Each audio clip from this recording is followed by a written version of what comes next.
Bien écoutez, on sait finalement assez peu de choses de la riposte américaine qui s'est abattue sur la province de Nangarhar cette nuit. Un communiqué laconique du Pentagone révèle qu'un leader sans nom aurait été neutralisé, comprenez tué, par une frappe aérienne américaine, probablement menée par des drones Predator dans cette province qui jouxte la frontière pakistanaise.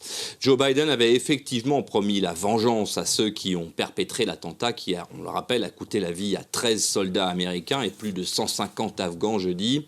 Tout le monde ici à Washington s'attendait donc à une action. Mais au moment où nous parlons, il est d'abord difficile de dire si cette frappe est la première d'une série et il est également impossible de certifier que ce leader de l'organisation État islamique en Afghanistan était lié de près ou de loin à la planification de l'attentat.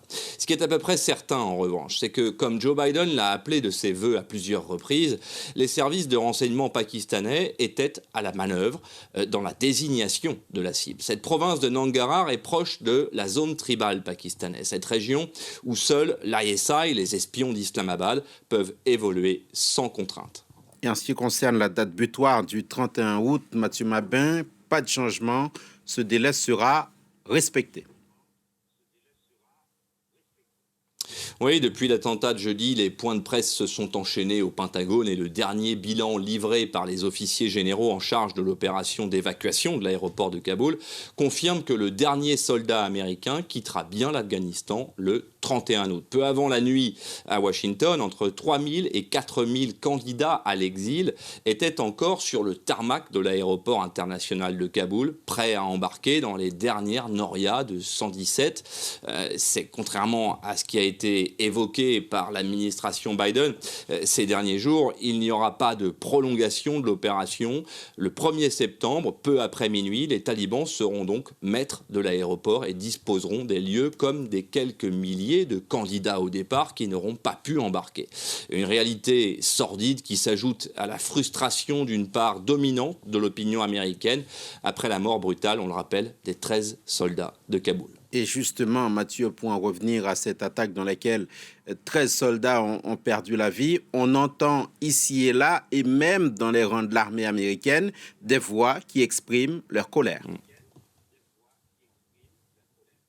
Oui, absolument, et c'est tout à fait nouveau ici aux États-Unis. Il est difficile de s'avancer sur l'issue définitive de l'opération d'évacuation en cours, mais ce qui est certain en revanche, c'est que ce que tout le monde ici à Washington qualifie désormais de fiasco de Kaboul laissera des traces dans l'histoire de l'Amérique d'abord, mais également dans l'avenir politique de Joe Biden. On en est là.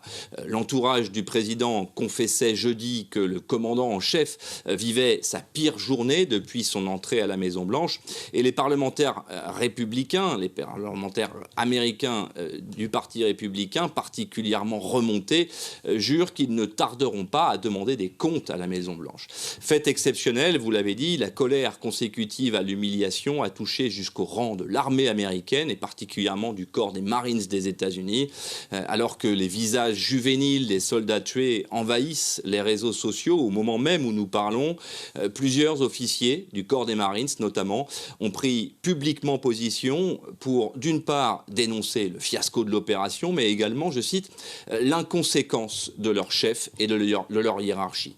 Je ne citerai qu'une phrase entendue de la bouche même d'un officier aujourd'hui à Washington. Les soldats sont d'accord pour mourir, pas pour être gaspillés.